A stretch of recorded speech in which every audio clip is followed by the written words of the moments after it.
Hi, today I'm going to tell you about the tense present perfect continuous.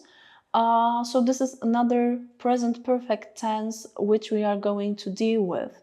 And I'm pretty sure that you may feel confused because, okay, how come there is one present perfect tense? And to be honest, in majority of books, we usually, when we start learning English and we go to more complex tenses, present perfect is the tense that we use and we learn.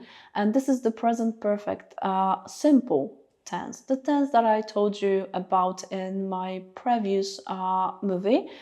But of course, we also have the variant, the continuous variant of the tense.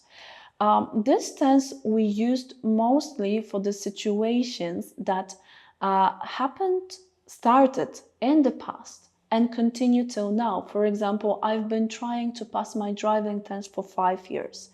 And I suppose that right now you feel confused again because this is one of the situations that we can use present perfect simple tense for. And this is true because many of the sentences in present perfect simple can be also said in present perfect continuous, and there isn't a big difference between them. I can tell you that the present perfect continuous is mostly used to talk about the situations where the length of this activity is more important than that this activity is finished. That's why sometimes you can say, I have tried to pass my driving test for 4 years, and I have been trying to pass my driving test for 4 years, and there is very little difference in the meaning between these two tenses. Of course, in the second one, we want to show like, oh my gosh, I've been taking this test for so long and I still can't pass it. That's the difference, right? The second difference between them is that sometimes there are verbs which simply sound a bit better when we use them in the present perfect continuous tense. I'm talking about the verbs like learn, live, or work.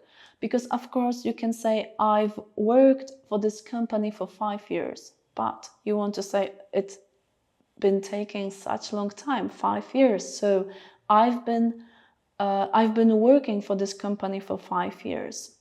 Another difference is also about the situation when you have an evidence. You can notice an evidence that an activity has happened.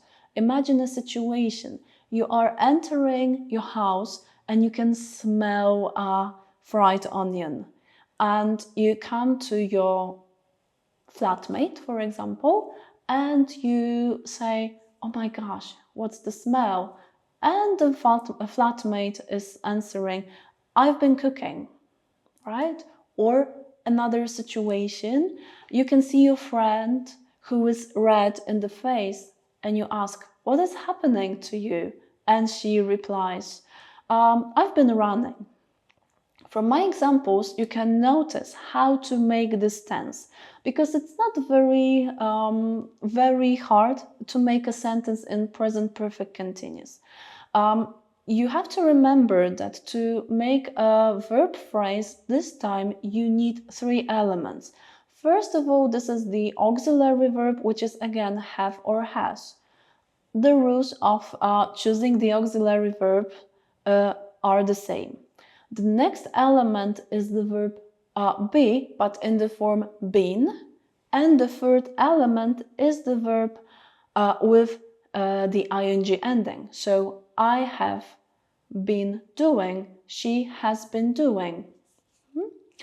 For example, I have been reading a book since morning, or she has been cooking for a longer time.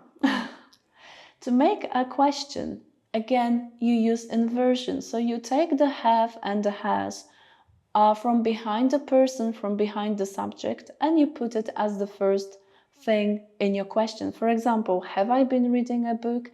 Has she been cooking? And to make a negative, You just add the not to your auxiliary verb, forming, for example, haven't, hasn't. The rest remains the same. For example, I haven't been reading a book, she hasn't been cooking. Of course, these are negative forms you can also give in longer form, actually, have not been doing or has not been doing, but you have to remember that then you have another element to remember, and we don't need to use these forms if we don't need to sound very, very formal. The short answers. The short answers are exactly the same as for regular present perfect simple tense. So yes, I have, yes, she has, or no, I haven't, no, she hasn't.